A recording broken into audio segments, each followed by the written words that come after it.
Srila Maharaj's picture? It's fell. Oh. The frame broke, so. Oh, they have to repair it. Okay. Oh, I have a question about Giriraj. He's your Giriraj. Yeah. Where did you get that Giriraj? A long time ago, Damodar was passing through, taking someone's Giriraj. They were worshipping back to Vrindavan. So I called Gurudev to ask if I could have it. He said yes. Oh, like when was that? After before Gurudev departed, obviously. It was quite a while before. Yeah. I always bathed Giriraj, but for a while I stopped. And now I'm taking it up again. Yeah, the reason I ask is because I had a Giriraj that years ago, anyway, it's a whole story how that Giriraj came to me, but I eventually, Kanupriya took that Giriraj. She wanted a Giriraj very, very much. Padmanabha's daughter? Yeah. It was like just after Gurudev started coming to the West. And she very eagerly, and I asked her about my Giriraj, because I'm the one that took the Giriraj from Govardhan Hill. But, she's worshipping, but he looks exactly the same as yours.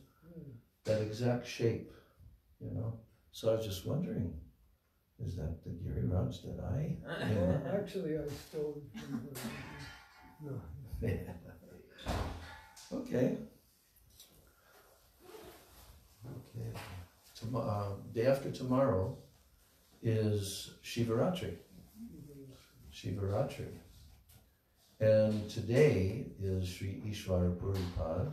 Did they read in the morning? Yeah, we read all of Bhakti Bhagavatam. Oh, okay. So that's what I read on my own this morning. Oh, that's good. Okay. So we have honored that personality. Yes.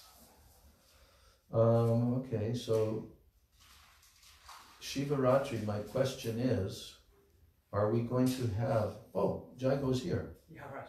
Yeah, I wanted to keep asking you, but I kept forgetting. Because I have some Russian devotees that wanted to do one of these Zoom calls on that day, right? Which would be my time in the morning, 10:30 a.m.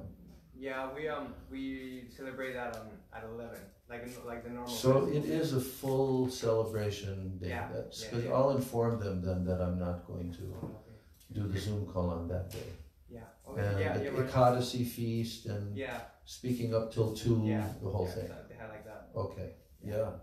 Very important day. Yeah, it's a full day. We do it. Yeah. Shiva Ratri, and also Gurudev's book, Shiva Tattva.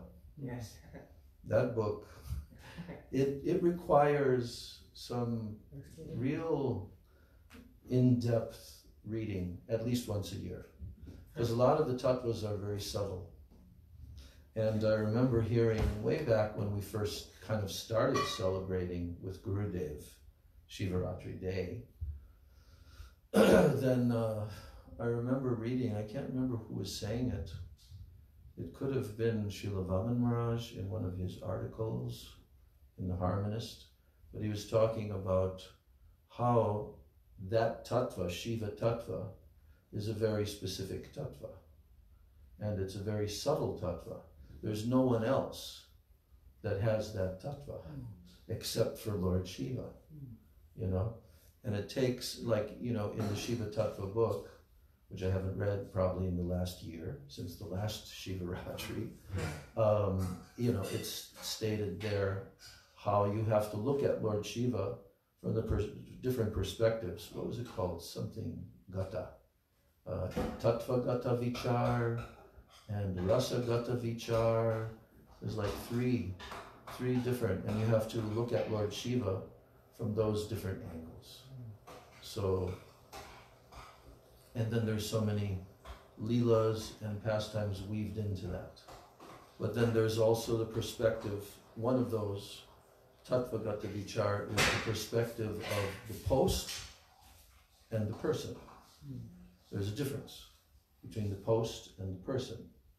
So from different perspective. Like is that true also on the level of Shambhu? That would be a person, right? Well, first of all, there's different manifestations of Lord Shiva, right? Because Lord Shiva is originally who?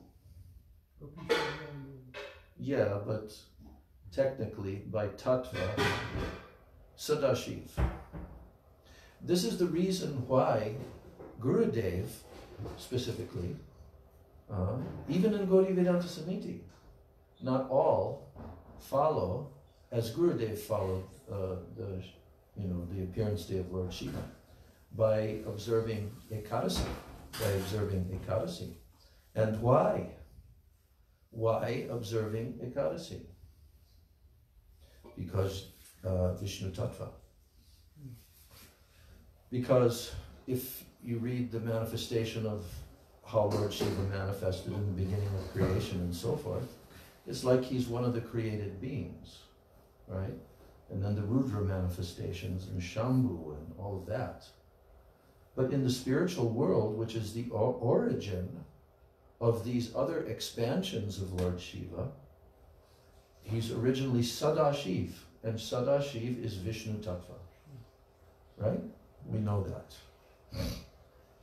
But somehow, Gurudev had some special, like he liked to observe Shivaratri by Ekadasi, but in India nobody observes it in that way, and what I've understood is that in Gaudiya Mat, they don't observe Ekadasi, and even in various branches of Gaudiya Vedanta Samiti. That's what I remember hearing. I mean, Sri Padmanabha Maharaj would be able to give the details on that. But at any rate, we understand that the closest, most intimate relation with Lord Shiva for us is Gopishwar Mahadev. Yeah. So that's important. Okay, so we're going to continue with Srila Prabhupada Bhaktisiddhanta Saraswati Thakur Upadeshavali.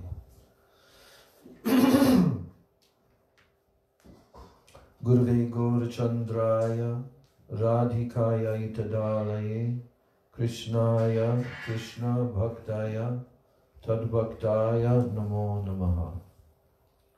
Om Jnana Timirandasya Jnananjana Shalakaya Chakshurun Militam Yena Tasmai Shri Gurave Namaha. Mukam Karoti Vachalam Pangam Langayate Girim Yat Kripa Tamaham Bande Shri Gurun Dinataranam Vansha Kalpatarubhascha Kripa Sindhubhya Evacha Patitanam Pavanebhyo Vaishnavebhyo Namo Namah. Namo Mahabhadanyaya Krishna Prema Pradayate Krishnaya Krishna Chaitanya Namane Gaura Trishe Namaha. He Krishna Karuna Sindho Dina Bandho Jagatpate Gopesha Gopika Kanta Radha Kanta Namostute Tapta Kanchana Gaurangi Radhe Vrindavaneshwari Vrishabhanu Sute Devi Pranamami Hari Priye Vrindai Tulsi Debai Priyai Keshavasya Cha Krishna Bhakti Prade Devi Satyavachai Namo Namaha. Panchatattvaatmakam Krishnam Bhakta Rupa Swarupakam Bhakta Avataram Bhaktakyam Namami Bhakta Shaktikam Shri Krishna Chaitanya Prabhu Nityananda, Shri Advaita Gadadhar Shivasadi, Gaur Bhakta Vrinda. Hare Krishna, Krishna Krishna, Hare Hare, Hare Rama, Rama Rama, Hare Hare, Hare Krishna, Krishna Krishna, Hare Hare, Hare Rama, Rama Rama, Hare Hare.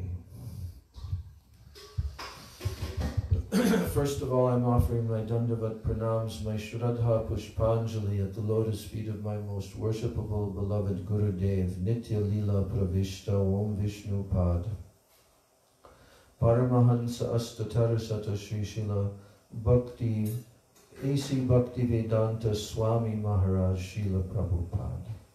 And the same unlimited Dandavat Pranams and Shraddha Pushpanjali at the lotus feet of my most worshipable beloved Siksha Gurudevs, Nitya Lila Pravishta Om Vishnu Pada Paramahansa Astatarasata Sri Srila Bhakti Rakshak Sridhar Goswami Maharaj, and Nitya Lila Pravishta Om Vishnu Pad Paramahansa Astatarasata Sri Srila Bhakti Vedanta Narayan Goswami Maharaj.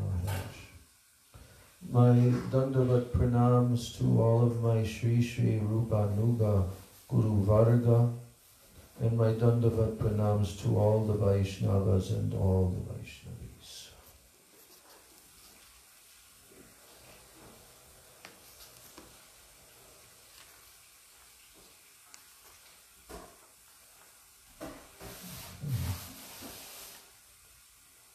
This one, it seems like this version doesn't have the Upadeshavali at the end. Yeah, it doesn't have. There's two different versions. They added some. I thought this was the one because I saw the colors. Yeah, some of them are colored like that. I think the kids colored it, didn't they? Or someone. Yeah.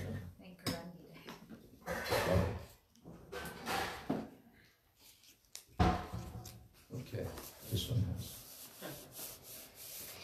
Yesterday, we heard Srila Bhaktisiddhanta Saraswati Thakur telling that life as an animal, a bird, insect, or any other of the countless thousands of species is acceptable. On a certain level, that's acceptable. Well, how can we understand that to be a bird or an insect is acceptable? He's saying life as any of these is acceptable, but taking shelter of what? Deceit is thoroughly improper. Only an honest person possesses real auspiciousness. Real auspiciousness. Who possesses real auspiciousness? The honest person. Yes. Because that very principle of being honest, as he says in the next instruction, because it's synonymous with Vaishnavism. Honesty and simplicity of heart, they're synonyms, are they not? Are they not? Simplicity of heart, simplicity. Yesterday we just read this, we didn't discuss it so much, but he says simple-heartedness is synonymous with Vaishnavism.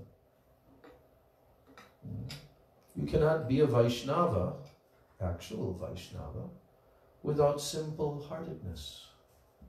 What is simple-heartedness? Let's discuss that. What is it? Non-duplicity. Non-duplicity. Theoretically, it's to be the same on the inside as you are on the outside. Same on the inside as on the outside. simplicity. In Sanskrit, the word is called saralata. Say that. Saralata. Saralata. Saralata. That means simple means sarala, and simplicity means saralata. So,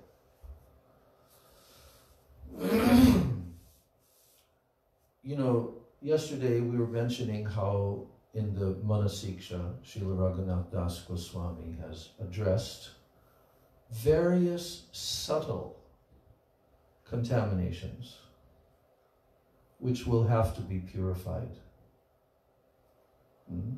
We've heard many times. There are three in particular. Labh, Puja, Pratishtadi. What are all these things? Labh, the desire for material gain. Labh, or wealth. Sometimes it's called Kanaka. Kanaka also means gold, means wealth. And Kamini. Kanaka Kamini Pratishta. Or Labh Puja Pratishta. Go ahead. To enjoy beautiful women. Yeah, but not only that. Adoration. Profit, adoration, and distinction are the three words that Prabhupada used for these. And there's a whole song, which we have in the back of the songbook here, of Vaishnava K. That's the title of the song, written by Bhaktisiddhanta Saraswati Thakur. That means, Vaishnava K means, who is a Vaishnava? Who? Vaishnav K. Or, it can also be translated as, what kind of Vaishnava are you? Because the term dushta mana is being used there. What is dushta? Dushta, we know what the word mana means, right? Mana means mind. And dushta means wicked. Oh, wicked mind. Dushta mana. Tumi kishar Vaishnava. This is how his song begins. He's asking and challenging with this question. Oh, you wicked mind. What kind of Vaishnava are you? And then, actually, I'll read it, because it's right here. Let me find that.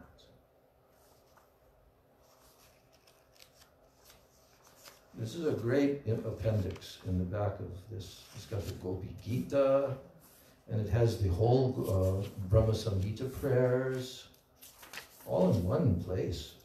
So good. Then it has the Shamakund and Radhakund Ashtakams, and it has the famous song by Bhaktivinoda Thakur. Wow. The Vajago Dramakana Nakunja Vidum. What a masterpiece song. 20 verses about Mahaprabhu.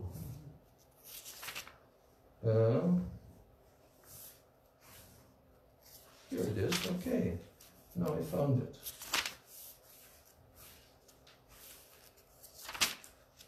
Vaishnava K is the title. So it begins, Dushta Mana, Tumi Kishar Vaishnava. O wicked mind, what kind of Vaishnava are you? Pratishtara Thare, Nirjanera Ghare, Tava Harinama Kevala Koitava. Oh, this is a very great criticism of a wicked mind. He's confronting. He's saying, oh, wicked mind, what kind of Vaishnava are you? Your chanting, your Harinam, which you perform in a solitary place for the sake of prestige, is solely pretense. Pretense. Tava Harinam Kevala Kaitava. This word, Kaitava, is also used in the very beginning of Srimad Bhagavatam, in the second verse of the 3 introductory verses of the whole Srimad Bhagavatam. And there, Vyasadeva has written, Dharma Projita Kaitava. Second verse, Dharma Projita Kaitava.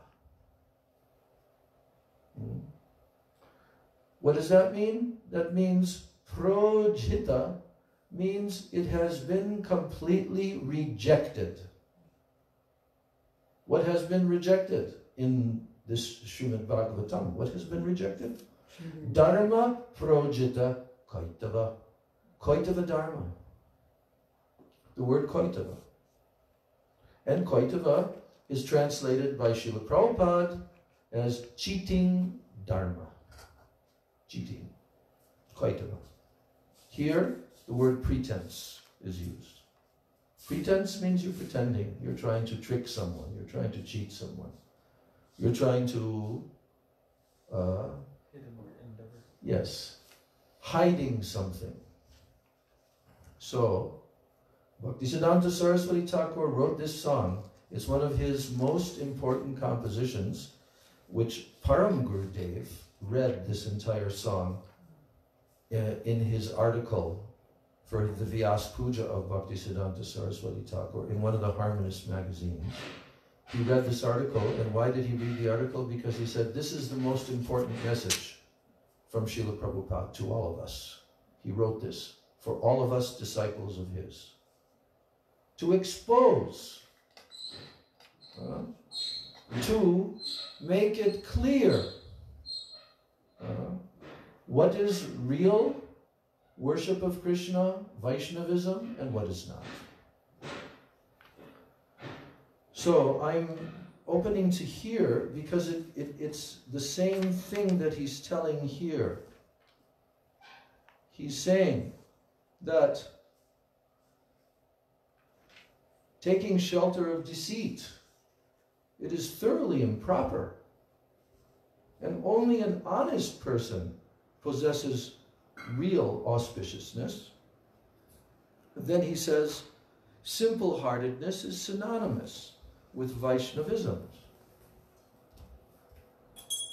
Jai Shri Guru Gauranga Gandhari Radha Govinda Jiyo Ki Jai. Jai Radhe, Jai Radhe.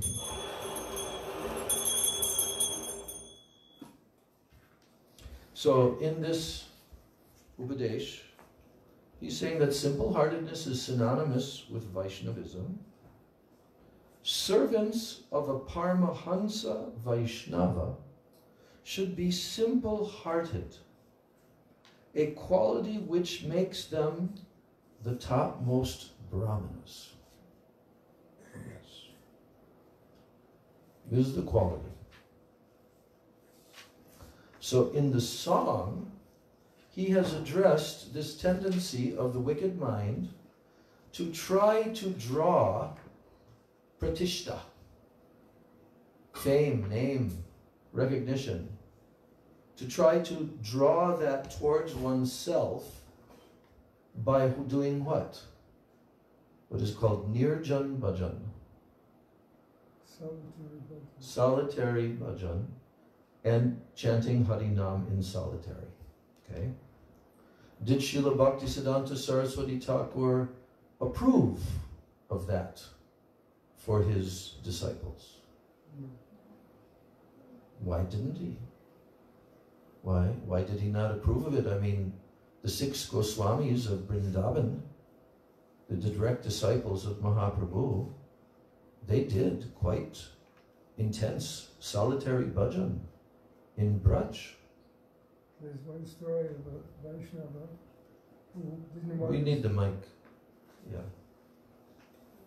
I don't know why I'm speaking there. Yeah. It's not simple.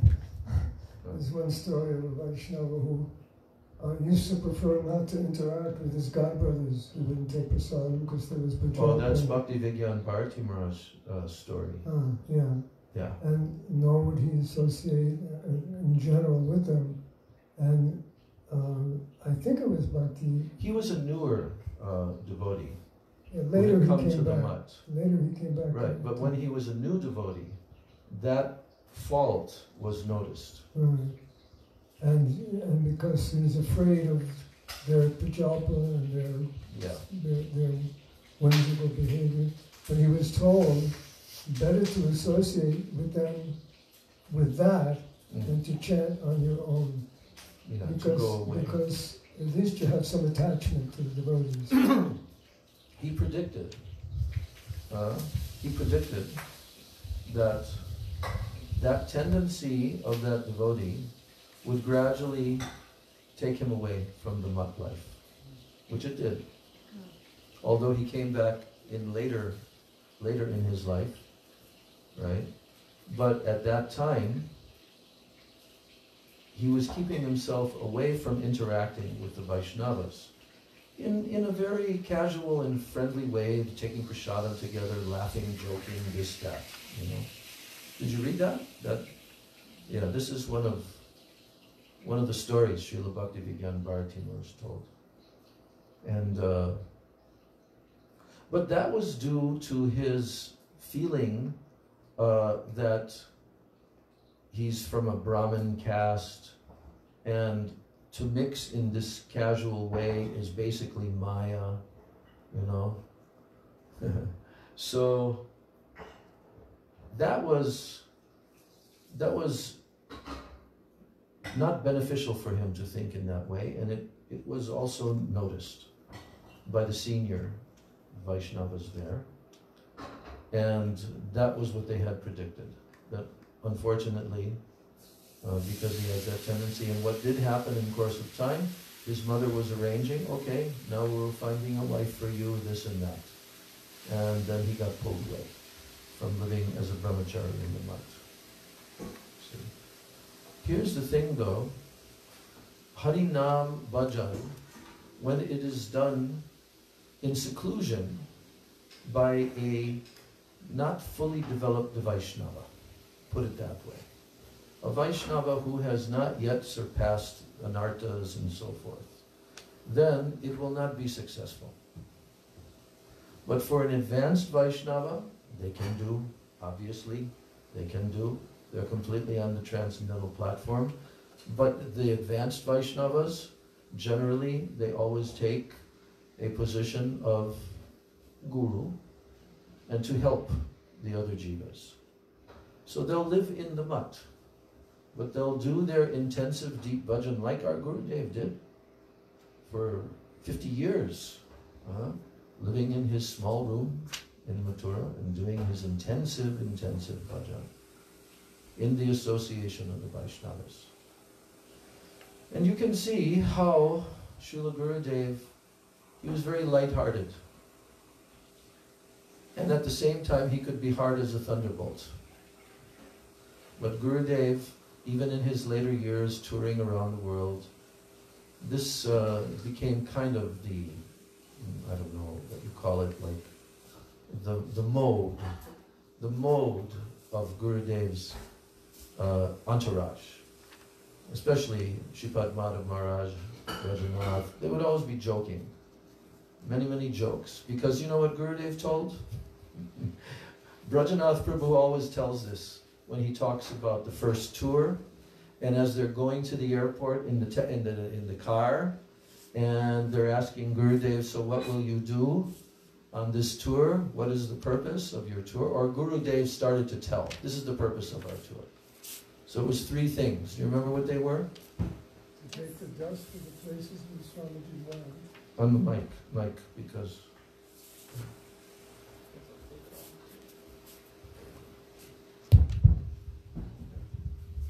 Take the dust of the places where Swamiji went. Right. To help his disciples and to laugh a lot. Yeah, the 3rd one.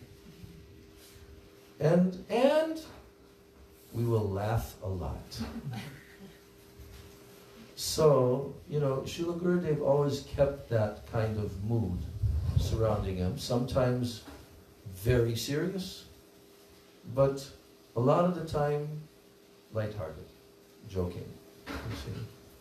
Sometimes I thought that Rajanathan Maharaj carried it a little bit too far. For me, personally, it's like, okay, enough is enough, okay? You know, but nevertheless, it was beneficial, ultimately. So this is the thing, Srila Bhaktisiddhanta Saraswati Thakur, he forbade his disciples, actually. Because in those days, as you know, there were very great, exalted Mahabhagavad Vaishnavas doing intensive, internal, deep bhajan. Even Srila Bhaktivinoda Thakur locked himself away for the last 2 or 3 years, you know. But, and when we read the biography, you know, of Srila Gaurkishore Das Babaji Maharaj, there's quite a nice biography which tells many, many stories of different individuals and different persons that would come and approach him, or they would make a bhajan kutir nearby to where he stayed on the banks of the Ganga, like this. But Babaji Maharaj saw through all of their cheating tendencies. And it's quite amazing how a completely detached, absorbed in the eternal pastimes of Mahaprabhu, how such a Vaishnava as that is performing his bhajan, and various individuals would come with different motivations. They'd approach him, "Oh, Babaji Maharaj, I want your blessings." "Oh, you want my blessings?" There was one person who was like a royal. He was a king of some place in Bengal. And he came to beg the blessings of Babaji Maharaj, Gaurkishore Das Babaji. Babaji Maharaj, who simply is wearing a loincloth, you know. He says, "Oh, you want my blessings?" And then I forget whether he actually took off his loincloth or what, but he told to this person who's like from a royal background, that, because, that person was inviting him that he should come and live in his palace, right? And then Gaurkishore Das Babaji was saying, "Actually, what will happen if I do that? Then I will, by the association of your wealth and all the luxurious, I will start to become very attached to these facilities. And in course of time, what will happen is I will become your competitor, right? So this will not be auspicious for you or for me. But if you truly want my blessings, you should stay here with me continually and chant Hari Nam and simply give up all of your royal dress, all of your royal wealth, and chant Hari Nam." So what do you think the king did? Bye-bye. Yeah, he did not stay. So, it is not that there aren't any persons who can do such solitary bhajan, but they are extremely rare. And we've seen it. How devotees have tried to do that. I could tell you a number of cases. Not even completely near Jan bhajan and living alone, but, you know, if a devotee is trying to do what is beyond their proper spiritual adhikar and capacity, then it will be a failure. One time we were with our Srila Gurudev in Australia, and Srila Gurudev made this point. He said, "If you are not qualified to chant 1 lakh of Harinam, but you are trying to do that, you are trying to chant every day 1 lakh of Harinam, but you are not qualified, then one of two things will happen. Either you will," I'm trying to remember now. Ah, yes. Either you will fall down or you'll go mad. Because there has to be a qualification to do a particular sadhan bhajan.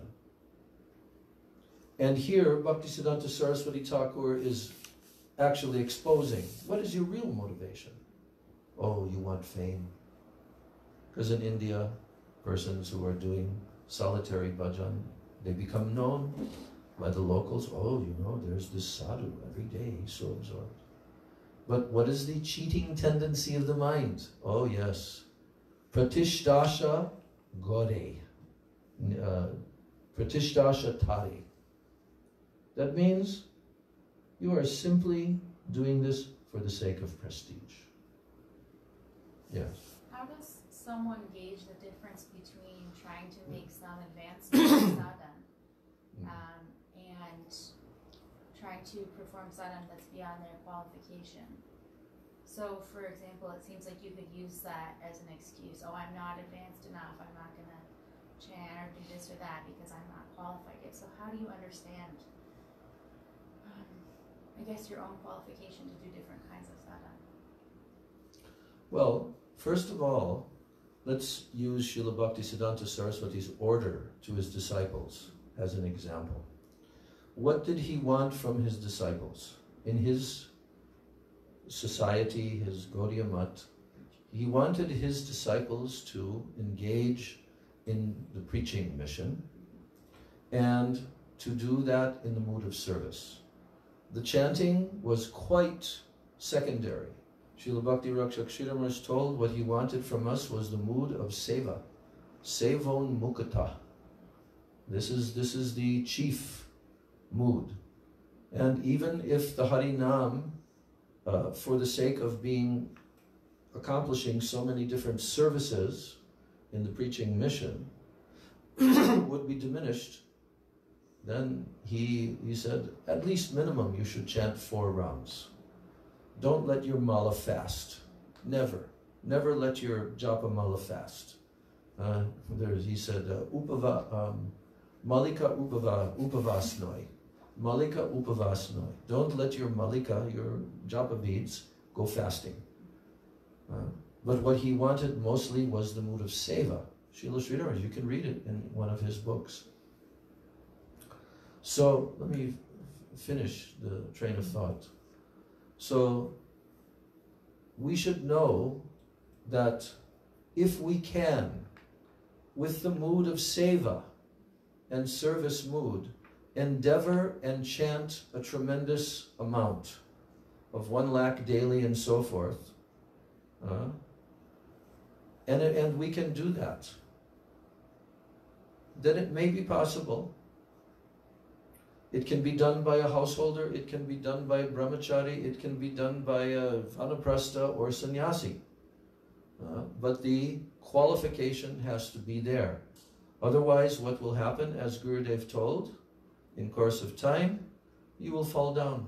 Fall down doesn't necessarily mean you'll leave Vaishnavism, although I've seen some devotee. I know, I can tell you a story. There was one Chinese-bodied devotee from Singapore, and he was always chanting 64 rounds every day. He was still doing some work, but his work didn't require, like he was, I don't know, he was traveling here and there, but he somehow was chanting.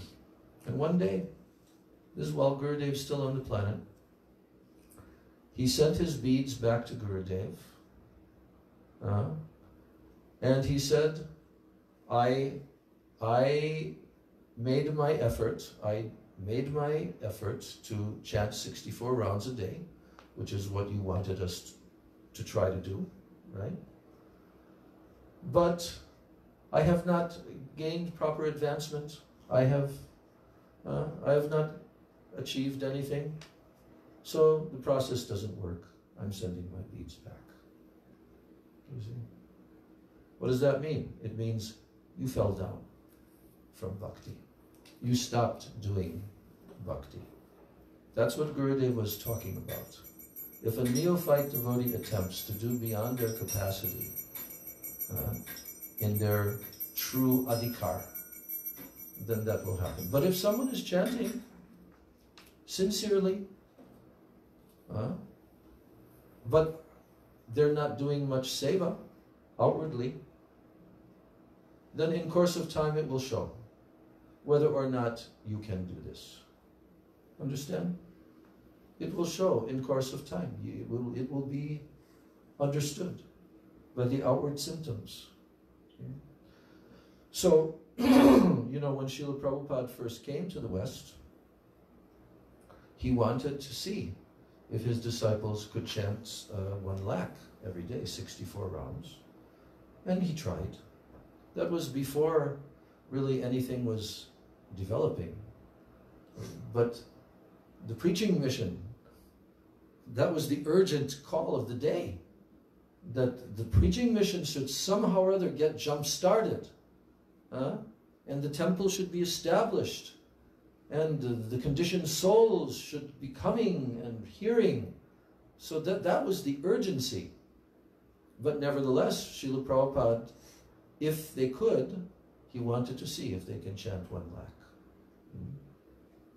But in course of time, he could see, not possible. Then he brought it down to half, 32 rounds. But also that was not possible. Then he told, okay, 16 rounds, 25,000 names per day, minimum. He set that as a minimum, you see. So because he did, his society became very strong. Because that absorption, along with hearing Bhagavatam, Bhagavad Gita, attending artiks, attending kirtans, Guru Puja, you know, and then in the evening program, Bhagavad Gita, artik, and so forth. And during the daytime, preaching, or performing some seva, which is supporting the preaching mission by cooking or doing deity worship or whatever. Everything was supporting that mission of preaching. You know, Srila Prabhupada, he called it the ISKCON sandwich. You ever heard that before? He called this the ISKCON sandwich. That all of your waking moments are fully engaged in service, and the sandwich has the morning and the evening program. And in between, what do you call it, the fillers of the sandwich are all the service. And it was so successful, but it didn't mean that Prabhupada was limiting to chant 16 rounds. He was not limiting. You know, I'll tell you, I was with Prabhupada in 1977, his final year, Gaur Purnima in Mayapur.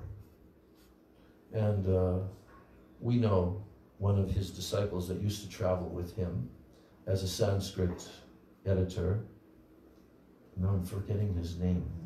Nitai Das. Very nice devotee. And he'd been around probably from around 1969 or something like that, you know. And he traveled with Prabhupada personally. But in that festival, Srila Prabhupada actually brought it up in his lecture. In his lecture. This is the last time Prabhupada was there in Mayapur before he fell ill, and later that year he departed. But he said, my disciple, Nitai Das, has sent me a message. It was in the relation to the topic that he was discussing in his lecture. We'd have to look it up in the chronology of his lectures to see. But he brought it up in his lecture, and he said, my disciple Nitai Das, he has sent me one letter. Apparently he had already left Prabhupada's association. And he is asking me to give my blessings to him that he can find a guru. Can you believe that? But what kind of guru? He was explaining Prabhupada, he was explaining that He is complaining that our society does not give facility for someone to chant 1 lakh. The ISKCON society.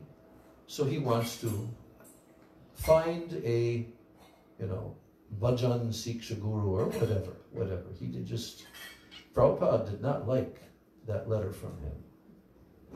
He was upset. Prabhupada was upset.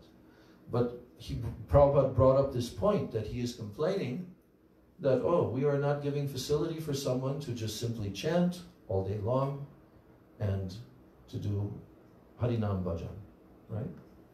So, Prabhupada said, this is not true.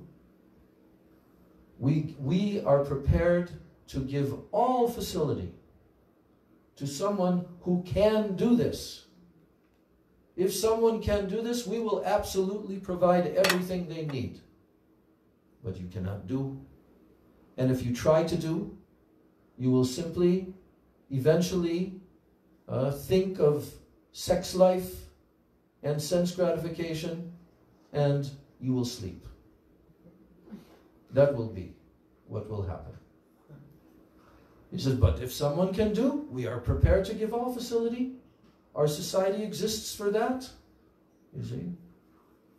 So therefore, Srila Bhaktisiddhanta Saraswati Thakur is writing this song. This is a long song. And it's talking about all of the subtle allurements of Maya, which bring one away from genuine Harinam Bhajan and genuine Seva of the devotee. One last story I'm just remembering is that Srila Bhakti Rakshak Sridhar Maharaj told a story about a very exalted godbrother, but he was a brahmachari at the time. Later on he became Babaji, and that is Srila Akinchana Krishnadas Babaji, who was a highly qualified person. However, this is like in the earlier years when they were in their 20s, And so, I don't know what his brahmachari name was, but Srila Sridhar Maharaj wrote a letter from Delhi, because Srila Sridhar Maharaj was in charge of the Delhi Mutt at that time that they were establishing in New Delhi. And so he wrote a letter to Srila Prabhupada, and he said that your disciple, such and such brahmachari, he was mainly staying in this jungle area, Balihati was the name of the place, and doing this solitary Harinam Bhajan. But I have called him back from there, and I have engaged him in service to the preaching mission, right? And Bhaktisiddhanta Saraswati wrote back, and he says, you have done a very great service to this devotee by bringing him back and engaging him in the preaching mission. Therefore, I am considering that you have done the great service and favor for him, because I do not approve of Nirjan Bhajan in the jungles of Balihati. You see? Now that person, later on, he took Babaji Vesh after Srila Bhaktisiddhanta Saraswati departed, but he became extremely well known as a Paramahansa Vaishnava, and he was a Kirtaniya par excellence, like one of the greatest Kirtaniyas ever in the Gaudiya Math, okay? And there are many recordings of him as well. But what was his actual level? He barely ate or slept ever. It was barely anyone ever saw him sleeping. Whenever he would be staying at this mat, and he would just wander from one place to another, suddenly appear, he would be doing kirtan all through the night, or sitting up in his bed and chanting japa all through the night, chanting hundreds of different shlokas, and barely eating anything. So he was actually living like a Mahabhagwat, Paramahansa Vaishnava, and his name became known all throughout the Gaudiya Math, right up to the very end. He was very intimate friends of our Srila Prabhupada. When Prabhupada took sannyas, he was there. When Prabhupada left this world, he was there. He used to always be doing kirtan. He was with Srila Bhakti Rakshak Sridhar Maharaj. He would live in that mutt sometimes, and then sometimes he'd go across the Ganga and live in another. He had no distinction between camps, you know. He just went everywhere. So, the point is that everything also depends on the order of Guru, that we have to remember. I'm finishing now. Everything depends on the order of Guru. If Guru is telling you that you should just sit here and chant, then that's the order of Guru. That's the empowerment. But if Guru is telling you, I want you to do this, I want you to do this, you see? So that's the discussion for today. How not to be full of duplicity in this regard. And we will continue tomorrow. Gaur Premanand. Vancha Kalpatarubhascha Kripa